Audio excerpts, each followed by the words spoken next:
Well, I might be a few minutes off.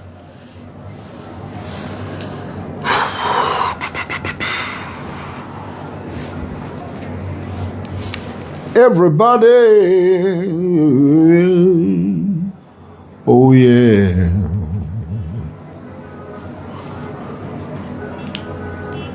Right, let's get into it. Let's get this show on the proverb. Is that Stacy B? I see you, Stace. Now, I don't think that green tie goes with this. Although, I must tell you, in fashion, the idea is to not always be too matchy.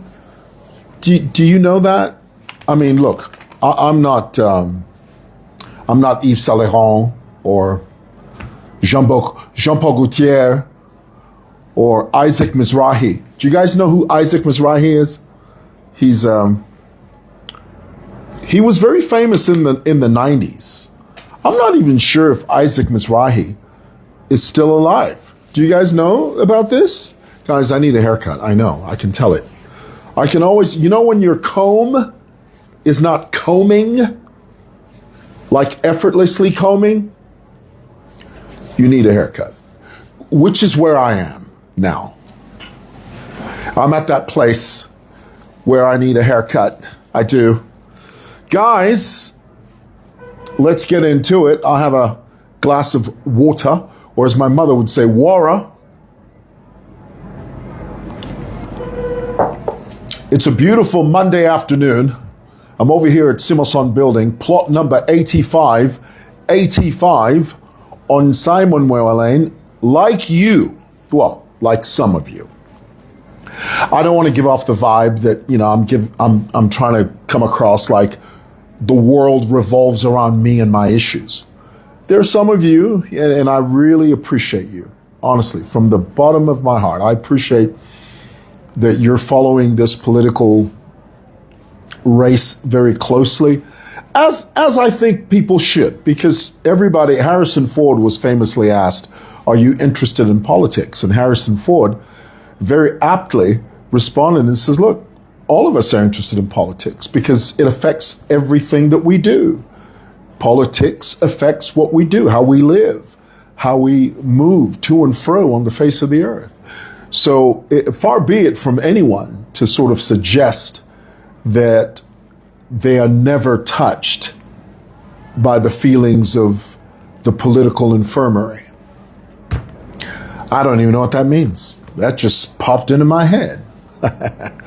Yeah, so I'm following this closely, and as we say in Zambia, there is no leakage because I know just as much as you know.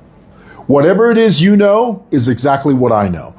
Every single person that has not been announced yet is living in political purgatory. Woo! Boy, tell you what, somebody give me a pulpit before I throw down. This is me trying to deal with my nerves. Okay, can we be clear? All right. Up here, there's a storm raging up here, but underneath it all, my hand, steady. Steady, boy. Okay. Guys, let's get into it. What are we talking about? I have it written down here. Right. We're talking about the adoption process, which literally has everybody sitting at the edge of their seat, as it should. Okay. But here's the consolation.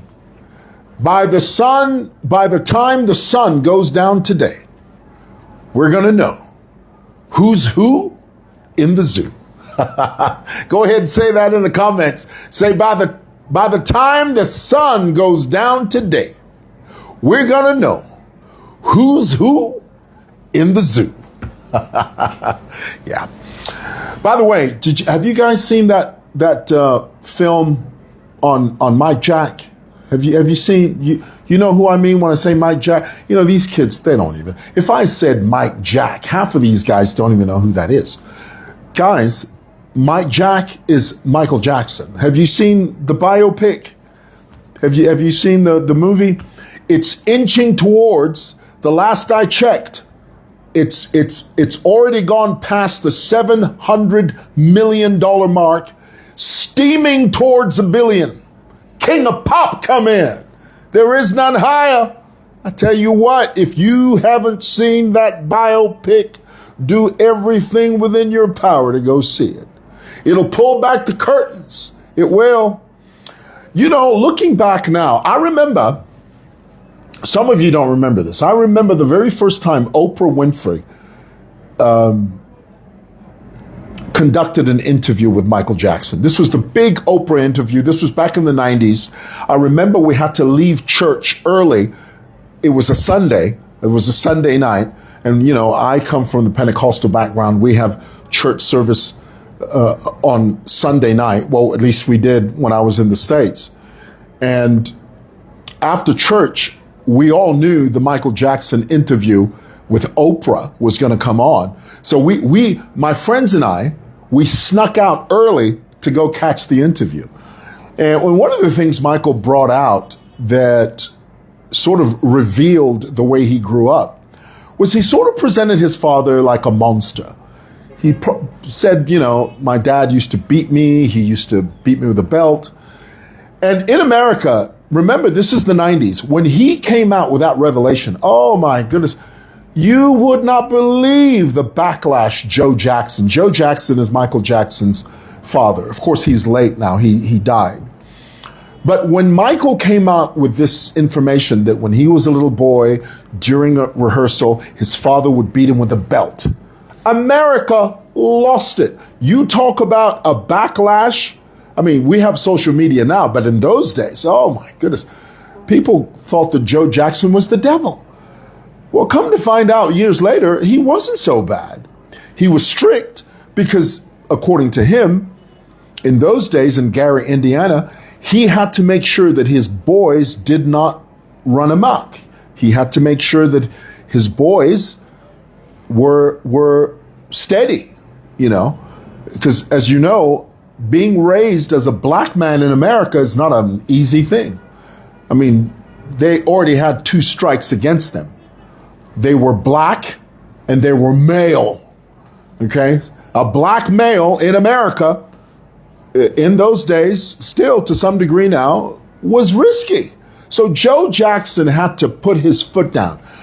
It's only now in the recent past that Joe Jackson has been celebrated for his stoicness. He was a strong father figure.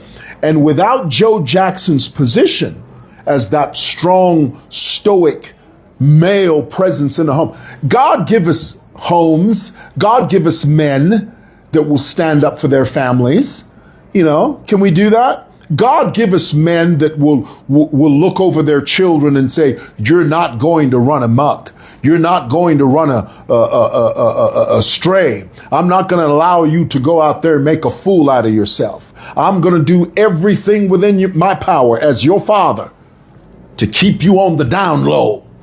God give us fathers like that, not these patty cake baker man daddies that walk around here every time a child coughs. A father says, oh, let's finish that fire.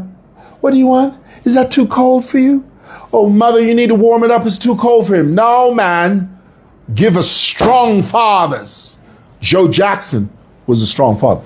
And you know the time I realized that Michael Jackson knew that he had a good father was in the Jackson home. If you're not a Michael Jackson fan, you won't know this. If you are, you will. You know, they didn't believe in birthdays, okay? They had this religious belief. They didn't believe in birthdays. I think they were Jehovah's Witnesses or something. And so they didn't celebrate birthdays. But they did have a day where the Jackson children dedicated a day for their father. It was called Joe Jackson Day. And they would come together as the children, and then they would give gifts to their father. Another day would be a Katherine Jackson Day. Katherine Jackson is Michael Jackson's mother. So they would select a day and all the siblings would come together and they would give Katherine Jackson gifts.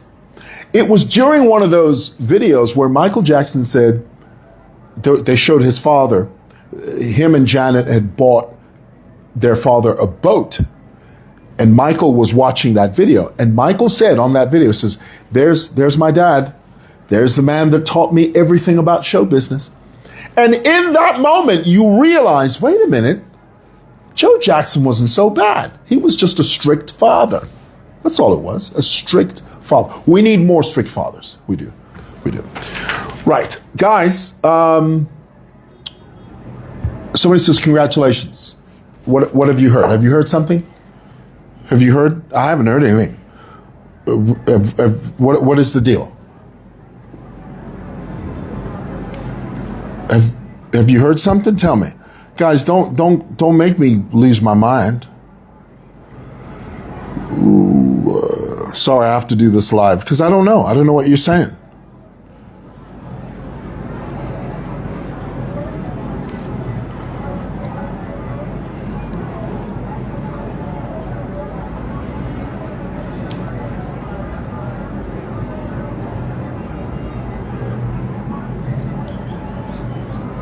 I don't know what you're saying. Tell me.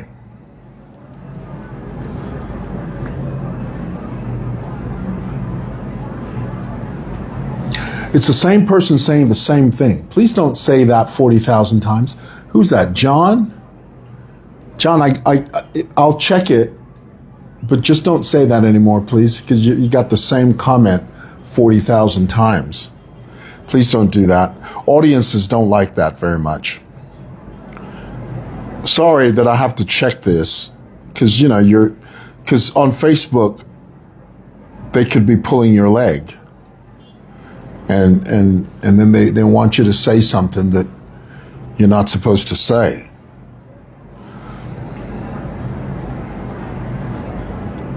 Oh, wow. Deputy Mayor Keddy, statement by former Lusaka Deputy Mayor Keddy on withdrawing from fellow Zambians after deep reflection, wide consultation, and careful consideration. I wish to officially announce my decision to withdraw from contesting the mayor's seat. Wow.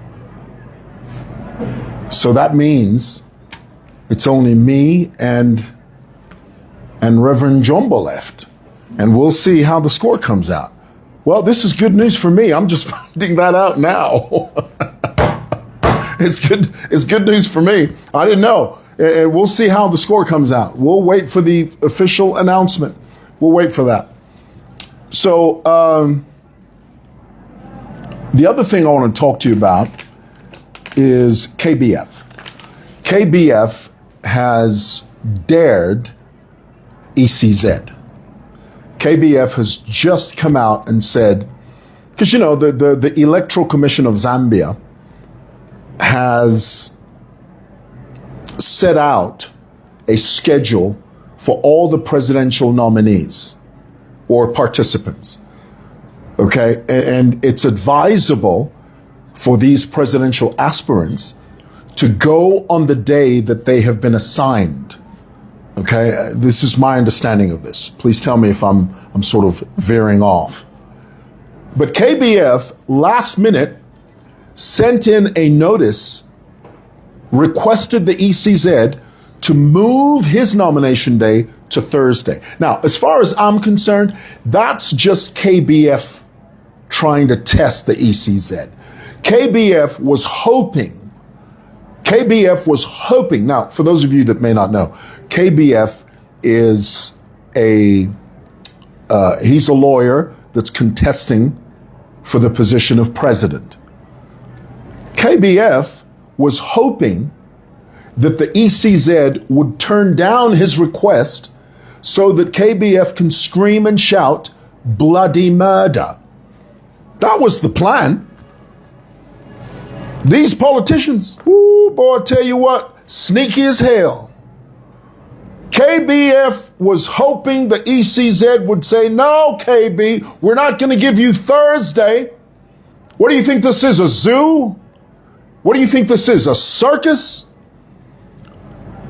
To KBF's surprise, albeit his dismay, the ECZ, the Electoral Commission of Zambia, accommodated him. He wasn't counting on that. The ECZ's response was, KBF has requested that his day be shifted to Thursday, which is a day closer to President Hakainde Hichilema's filing. ECZ, being the meticulous organization that they are, didn't play into KBF's hands. KBF was fully counting on the fact that, or the hope, not the fact, the hope that ECZ would say, no, we're not gonna go with you. We're not gonna give you Thursday. It's either you show up now or you don't show up at all. To KBF's surprise, ECZ, Electoral Commission of Zambia, stood up and they said, no, you've made this request. We've granted you this request. You can show up on Thursday. Now, KBF right now is running around like a headless chicken. He doesn't know what the hell's going on. You know, he's in a huddle. Right now, he's in a huddle with his homeboys. And he's saying, what the hell are we going to do? We thought that we're going to say no. They said yes. Do we even have the finances? We should have to we should have to hey, akwe mchisa file kunpwan. Nga 100p no po idi. But bakane, so that I have a reason to complain and say Mwamona, I'm being disenfranchised. But none of that happened. EC said, hey, listen, KB, you want to show up on Thursday? Let's show up Thursday. When Thursday comes, I guarantee you, there's going to be a complication. It's not going to be smooth sailing for KBF. Something's going to come up. Something's going to make KBF either hitabaka kwane or he's going to come up with some harebrained excuse. I will be surprised, honestly. I will be shocked if KBF's nomination and filing goes ahead without a hitch. Now, don't quote me because, you know, this is politics. Anything can happen. It's like football. Anything can happen in soccer, football. Same thing with politics. But I'm banking on the possibility that KBF is going to come up with another harebrained excuse as to why he cannot file. If he does file without a hitch, I will be shocked. Nay, I will be surprised. So let's leave it there, see what happens. Brian Chishimba. You guys know who Brian Chishimba is? This has got to be the funniest thing I've seen on Facebook in years. The other funny thing that I saw this was about 10, 15 years ago. Remember the guy that showed up at the High Court and for some reason he didn't come with his supporters. Do you remember that? The man, the dark, lanky, he was lanky. You know the word lanky? He was skinny. He was a very thin man, very skinny man. He was dark. He had a gap between his teeth, you know. Imichene, we call that in my language, imichene. He wore glasses. And he started talking about, he was being interviewed by reporters. And he was trying to explain why his supporters didn't show up at the High Court. And I'll never forget the line he used. He said, there's nothing special about me for you to be waiting for me here. Tell me in the comments if you remember this. Do you remember that? Do you remember that one? Tell me that. What was the name of that man? For some reason, I think that he died. I think he died. I heard that he died. What was the name of that man? Tell me. Tell me. Akimungosa. Ero mubemba nankwe. No, it's no mubemba. Oh, dude. Yeah, I think that was his name. Akimungosa. Well, that was the last most funny video I have ever seen on the internet. But there's a new one now. This is why I bring this name. Do you know who Brian Chishimba is? Tell me if you know who Brian Chishimba is. Do you know that? There's no such thing as a Brian Chishimba. There's no candidate named Brian Chishimba. Let me explain. Brian Mundubire and Makebi Zulu went to City Market or Intercity, somewhere, I don't know where they went. And they loaded people in like they were loading goats. Quite in bush. And in an election year, our people are very quick to go along with whatever's happening. How do you know this? Because I know my people, especially here in the CBD. Tulayakwi atikuri political candidate. Oh, twala liamo, twala swamo, nishinga. Atikuri ama 50 kwa choko. Hawa ture, ninga basi liwis. Iyo diapo. Ture.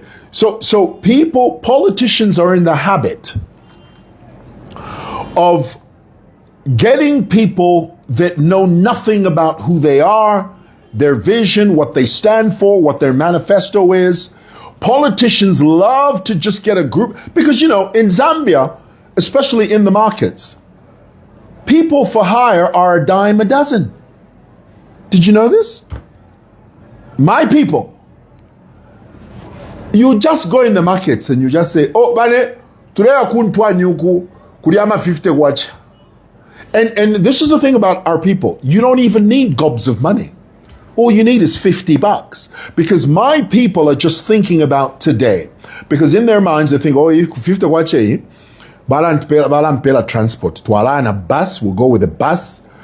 Tuala and after, but if you know, for tulande tuala filande fefini oko queen oko tuala yoko. Eli oko tulea bala tupelea lunch. Tuala no ama drink. Elionga twapuisha bala tuwesha kuno bala tufolesha ma 50 kwacha. At least hii 50 kwacha nala ya kunganda nala ishtako bread na sugar. Sorted. Brian Mundubile and the Makebi Zulu got a bunch of people that didn't even know who they are. When the Millennium TV reporter, and I love that this reporter did this, I love that this reporter walked up to these two people and said, kuna mwaisa mukisa support. Mwaisa mukisa, ni mwa nishna, ere mwaisa mukisa support banan. First of all, the lady says, I didn't kolewa ide. Dino kolewa. The woman says, I'm drunk. I'm thinking, sister, what does being drunk have to do with it? Na shapo muntu na fuala t-shirt, na fuala regalia. That woman had the full political regalia on her, but she didn't even know who the hell she was talking about. As if that's not enough, the way my mother loves using that phrase. As if that's not enough. The reporter goes to a man and says, so Kunumwaisa, where you've come here, who are you supporting and why are you supporting them? If you are supporting Brian Chishimba. Oh, Nanshapo reporter na Shiva. At this man has no clue about who he's talking about.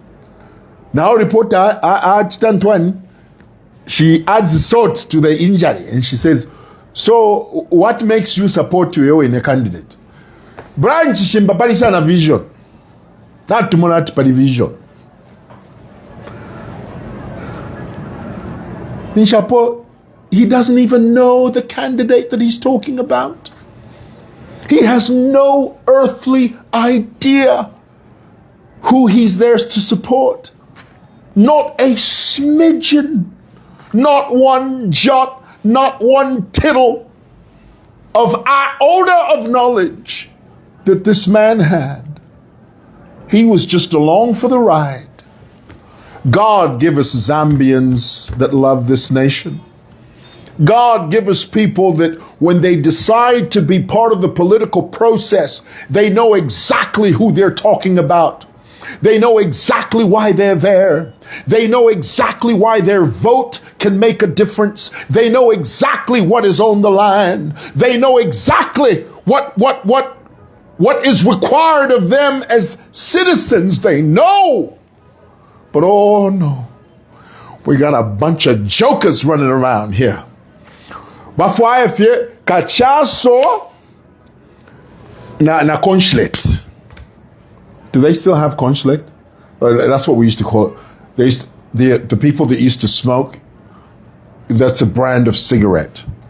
Consulate. I'm not even sure if they have consulate or if that's even the correct pronunciation of the word.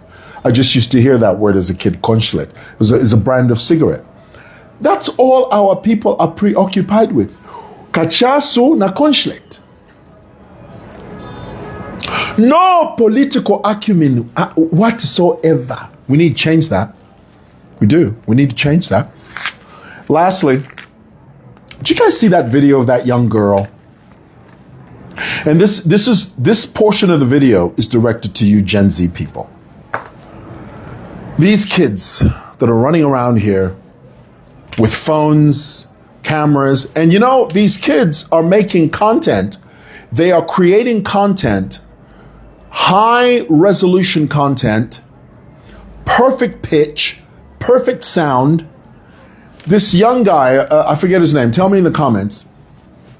A young guy walks around recording young girls, asking them, I think he says, what's the craziest thing that you've ever done or something like that. Now I want to pause here for a moment. Girls, you young girls, Mwewa Kashana, in this internet age that we live in today, all it takes is one viral video. And any video has the potential to go viral. Never assume that the person that is recording you is some obscure unknown that nobody has ever heard of, and that this video will never see the light of day, and that your parents are not going to find out about it, and your kin and your wife, and nobody's going to know. Honey, the internet is brutal. They're going to know. How would they know? They're going to know. Well, how are they going to know?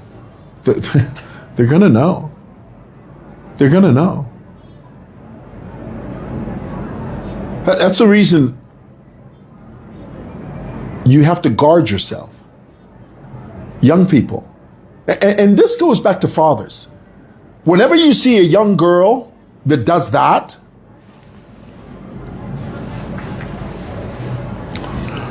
whenever you see a young girl that does that,